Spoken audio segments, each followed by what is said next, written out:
即摆诈骗的出头是一直咧翻新，即阵连公务机关的电话嘛去互入侵，嫌犯用政府的名卡互民众来进行诈骗。警方就提醒，若是接到公务机关的电话，就要先挂掉，结果卡登去纠正，才袂落去诈骗的陷阱。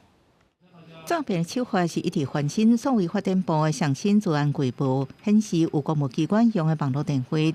接回阿爸的密码，做到破解进行诈骗。账号密码登录密码薄弱的话，就可以猜中就可以进去了。那你如果要连线的话，也是要管制，就是特殊的号码才能连进来 ，IP 或者才能连进来，所以就要有些管制的。所谓发展部表示，经过治安清查了，发现无影响内部自动系统，为设置已经停用，因为透过破解的接回阿爸的密码、卡吹号码，会显示是机关来电话接到人卡会受骗，增加建议进行密码加强，搁进行治安测试。你可以去强化一下它的治安的机制。比较重要的一个状况是说，因为骇客进来，那主要是这整个机关来讲，它必须要做一些渗透测试的动作。你只要接到这种，不管它那个来电显示上面是政府机关或怎么样，但是你就是要一个动作，大家就是要把它当成像吃饭喝水一样，你就是要一个动作，把电话挂掉，再反求证，这样才是一个好的方式啊。专家除了提醒密码的设定强度一定要悬，